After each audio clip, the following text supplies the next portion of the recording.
दोस्तों, आपसी सहमति से शारीरिक संबंध बनाने की उम्र अर्थात age of consent for sex वह उम्र होती है जिस उम्र के लड़के और लड़कियों को आपसी सहमति से शारीरिक संबंध बनाने का कानूनन अधिकार होता है।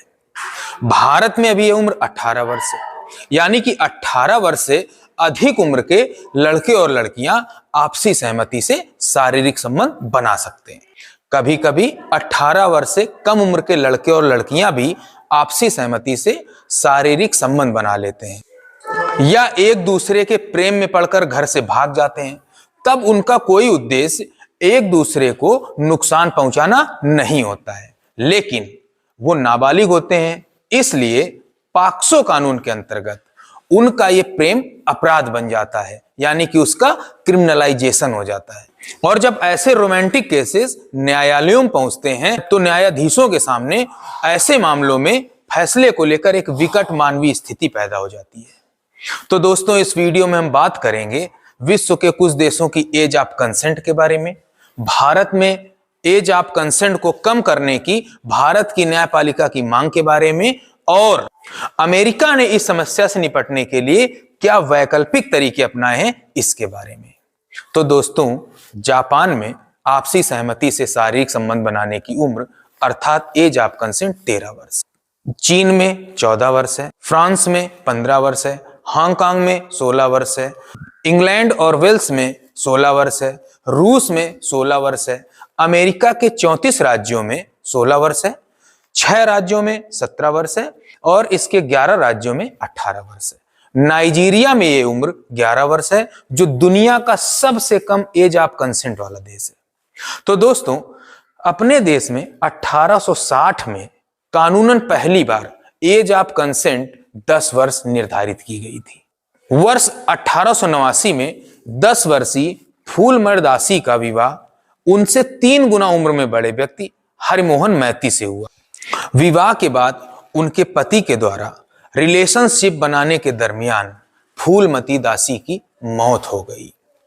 जिसके कारण से 2 वर्ष बाद 1891 में एज ऑफ कंसेंट को बढ़ा करके 12 वर्ष कर दिया गया। फिर इसे अलग अलग समय में किन्हीं न किन्हीं कारणों से बढ़ाया जाता रहा है। जैसे 1925 में इसे बढ़ाकर 14 वर्ष कर दिया गया और 1940 में इसे बढ़ाकर 16 वर्ष कर दिया गया। 2012 में निर्भया रेप केस के बाद बच्चों के प्रति यौन अपराधों को रोकने के लिए एक सख्त और कठोर कानून पॉक्सो एक्ट अर्थात prevention of children from sexual offences 2012 लाया गया।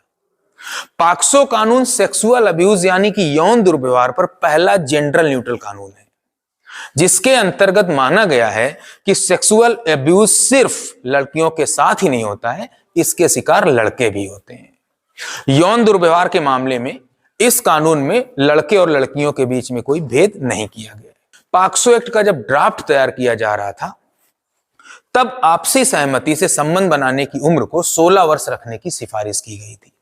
लेकिन जब इस अधिनियम को 2012 में पारित किया गया, तब इस उम्र को 16 वर्ष न रख करके इस उम्र को 18 वर्ष निर्धारित किया गया। यानी कि भारत में 1940 से 2012 तक एज ऑफ कंसेंट 16 वर्ष ही थी।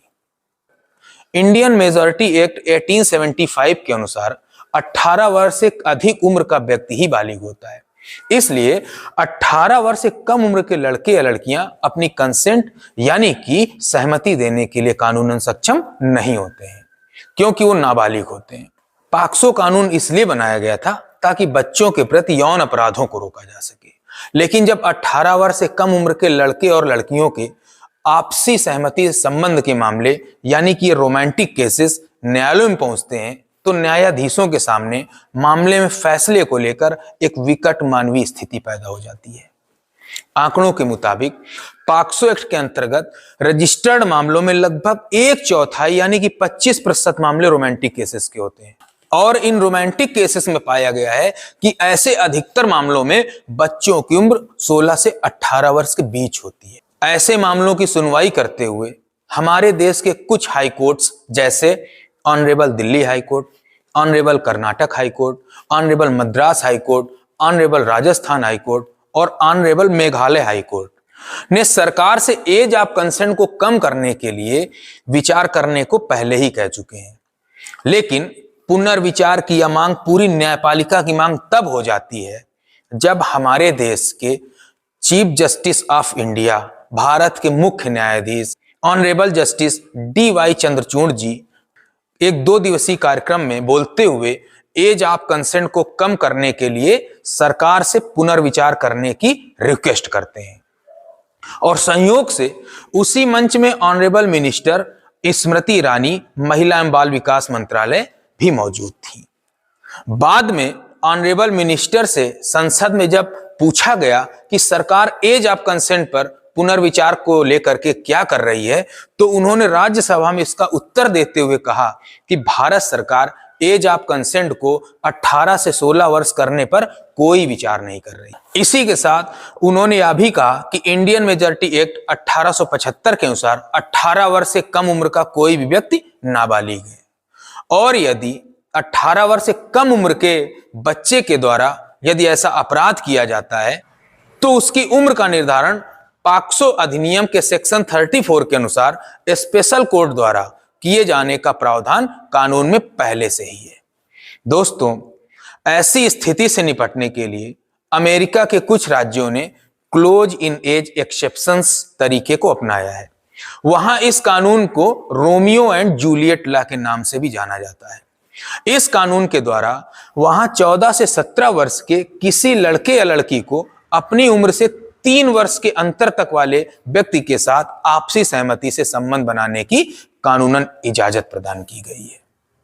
वहां आपसी सहमति से बने संबंधों के कारण यदि कोई नाबालिग प्रेग्नेंट हो जाती है तो वहां के कुछ राज्यों में उस नाबालिग को एबॉर्शन के लिए पेरेंटल कंसेंट के अंतर्गत माता पिता में से किसी एक या दोनों की सहमति की जरूरत होती है। कुछ राज्यों में ऐसी प्रेग्नेंट लड़कियां यदि अपने पेरेंट्स को अपने एबॉर्शन की इंफॉर्मेशन नहीं देना चाहती हैं या अपने पेरेंट्स को एबॉर्शन की प्रक्रिया में शामिल नहीं करना चाहती हैं, तो वहां उस लड़की को जुडिशियल बाईपास के द्वारा भी एबॉर्शन की इजाजत लेने का प्रावधान। अब तो अमेरिका के लीडिंग मेडिकल ग्रुप्स जैसे American medical association, American academy of paediatrics और अमेरिकन पब्लिक हेल्थ एसोसिएशन यह तर्क देने लगे हैं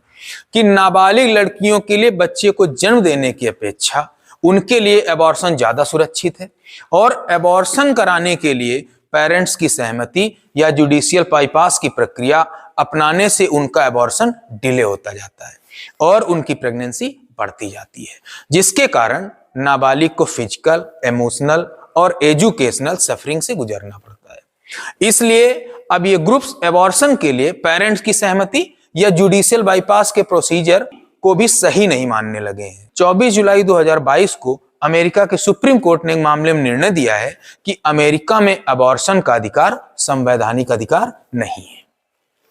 वहां की रिपब्लिकन पार्टी द्वारा शासित राज्यों में न्यायालय के इस निर्णय की प्रशंसा की गई है, जबकि वहां के डेमोक्रेट्स और कई अंतरराष्ट्रीय संस्थाओं ने इसकी निंदा की है।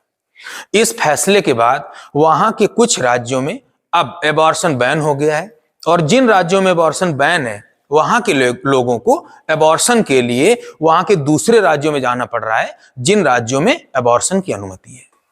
मेरे विचार से